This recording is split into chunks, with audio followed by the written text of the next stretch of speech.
All right, let's dive into one of those exciting La Liga matches this season, shall we?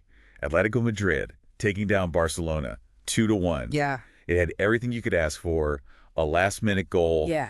missed chances all over the place. Lots of drama. And, of course, the tactical battle of the mastermind, Simeone versus Flick. Absolutely. And that's what makes this match so intriguing, right? It's like watching two completely opposing philosophies clash on the pitch. Right. You've got Barcelona with Flick at the helm, all about that possession-based football. Yeah, they're like an orchestra, right? Yeah. Passing, moving, always looking for that opening. Trying to orchestrate this beautiful symphony of passes, especially in the midfield. Exactly. But then you have Simeone's Atletico. Yeah, the fortress. A fortress so disciplined. Organized. Just waiting for the perfect moment to hit back on the counter. Like a coiled spring. Yeah, it felt like there was this constant tension building throughout the match. Absolutely. And the formations themselves tell a story. Right. Barcelona, the classic 4-3-3. Those fullbacks pushing high, almost like extra wingers. Almost like extra wingers. Stretching Atletico's defense. And Atletico, what do? Typical Simeone, 4-4-2.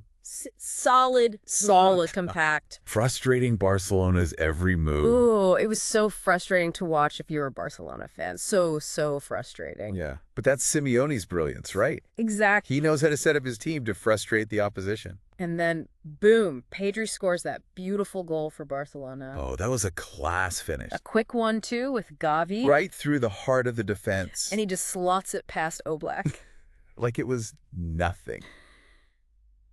At that point, did you think Barcelona would just run away with it? There were moments, for sure. Yeah. I mean, remember Rafinha hitting the crossbar? Ugh, don't remind me. If that goes in, it's 2-0.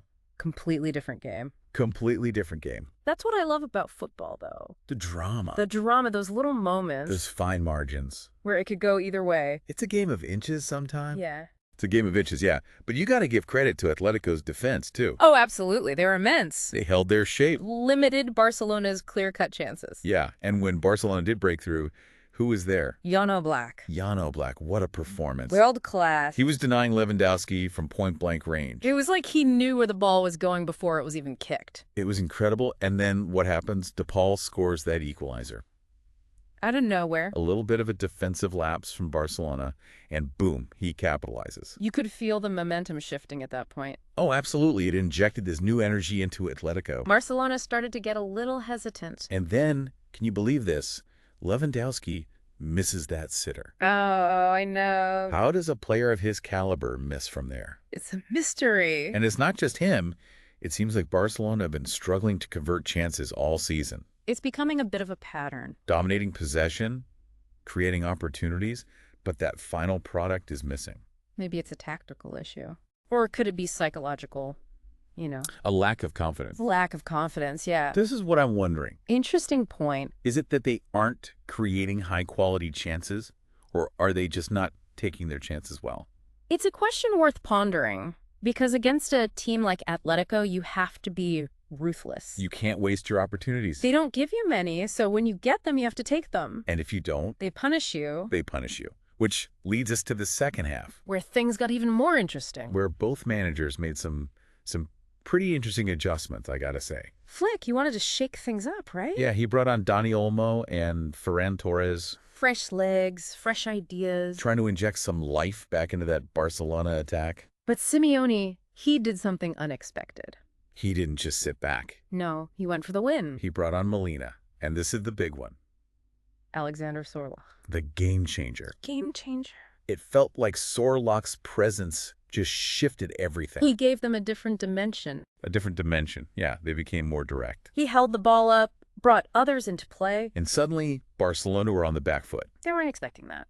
It was a masterstroke from Simeone. Absolutely. And it led to those nail-biting final moments. The tension was palpable. Atletico pushing forward, Barcelona desperately trying to hold on. Stoppage time, the last minute. The unthinkable happens. The unthinkable happens, a dramatic winner. You couldn't have scripted it better.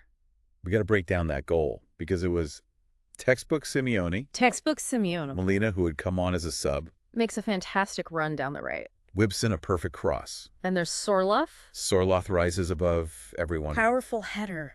Past Ter Stegen, and the stadium erupts. Barcelona's high line. It finally cost them. It finally cost. They were so focused on attacking. Leaving space at the back. And Atletico, patient, disciplined. They waited for their moment. They waited for their moment, and they pounced. Classic Simeone. This is what he does. He sets them up to be so compact, so resilient. They absorb the pressure. And then they strike. They strike when you least expect it. This match really highlights the mental side of the game, too. Oh, absolutely. You could see Barcelona, even with all the possession, they just lack that killer instinct. Yeah, like that belief that they could actually finish their chances. And Atletico, they had that belief in their system. That resilience. It made all the difference. It made all the difference. So much to think about here. So many questions. What does this mean for Barcelona going forward? Can Atletico keep this up? We'll delve deeper into all of that in the next part of our deep dive. Stay tuned. It's got to be concerning for Barcelona, right? Leaving their home turf with another loss? Yeah, third in a row in La Liga. For a team of their stature, that's a worrying trend. Makes you wonder if there's something deeper going on here. Yeah, it's definitely a surprise, especially after how strong they started the season. Feels like something's just not clicking. Well, their possession-based style was there against Atletico, no doubt. Oh yeah, they had the ball. But that cutting edge in the final third, that's what's missing. Yeah, we talked about Lewandowski's misses. Right, but it's not just him. It's a team-wide issue. A team-wide issue. Something Flick needs to address. Is it tactical, you think? Are they just not creating enough good chances?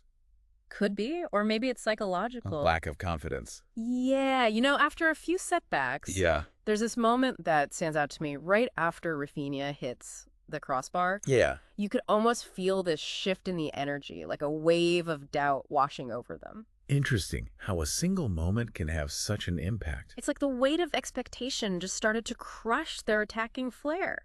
That's a great point. And then you have Atletico riding high after that win. That late winner, it was more than just 3 points. It was a statement. A testament to their belief in Simeone's system, that resilience. Yeah, they were incredible defensively. Frustrating Barcelona at every turn. It was like they had this code, like Barcelona were trying to solve this complex puzzle. And they just couldn't crack it. It makes you think, how do other teams in La Liga even approach playing against Atletico? You need to do something completely unconventional. Maybe something to exploit those weaknesses. And let's not forget how vulnerable Barcelona are on the counter. Oh, Atletico exploited that perfectly. That high defensive line, it's risky. High risk, high reward. Didn't pay off this time. No, it did. So Flick's got a dilemma now, doesn't he? Big time. Does he adjust his philosophy, make Barcelona more defensively solid, especially against teams like Atletico? Or does he stick to his guns? Trust that the attack will eventually come good. These are the tough choices managers have to make. Yeah, and for Atletico, can they keep up this defensive intensity? Will they be able to control games more proactively, or will they always rely on the counter? I guess that's the beauty of football. It's unpredictable. We can analyze all the tactics and formations we want. At the end of the day, it's the players on the pitch who decide the outcome. And this match, man, it really set the stage for a thrilling La Liga season. All the drama, the intrigue. We've talked a lot about the tactical battle, the mental side of things. Right, but let's not forget about those moments of brilliance, too. Those individual sparks. They can make all the difference. When DePaul scored for Atletico? Oh, yeah. It wasn't some super planned out tactic or anything. It was pure instinct. Oh, yeah. He saw that gap. He pounced on it. He really did, flawlessly. And we got to talk about Oblak's saves, too. Oh, man, he was unbelievable. Just stood on his head. He kept Barcelona out time and time again. Yeah, seriously, those were game-changing moments. They really were, kept Atletico in it. A goalkeeper can be just as important as a striker. 100%. Oblak making those saves. Yeah. That gave him the platform to go and win.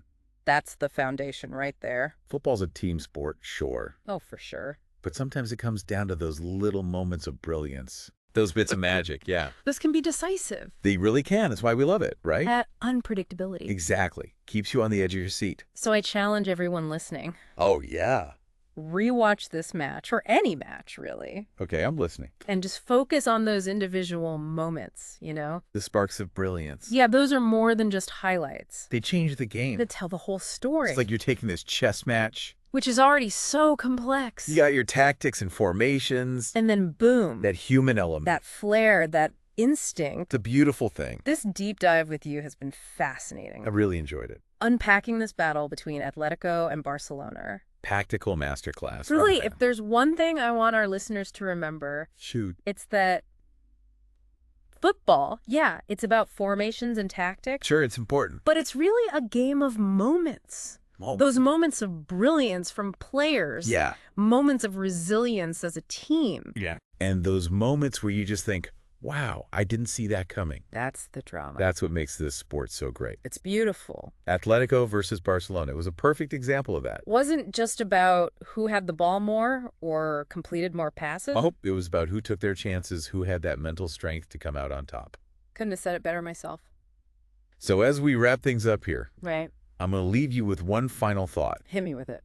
This match could be a turning point for both these teams. Yeah, could be. But what about for La Liga as a whole? Ooh, interesting. Has this shifted the balance of power? Who knows? Will we have a new champion this year? Only time will tell. And that's what makes it so exciting. Absolutely. Thanks for joining us on this deep dive. It's been a pleasure. Keep exploring the beautiful game, keep analyzing, and until next time, we'll see you out there.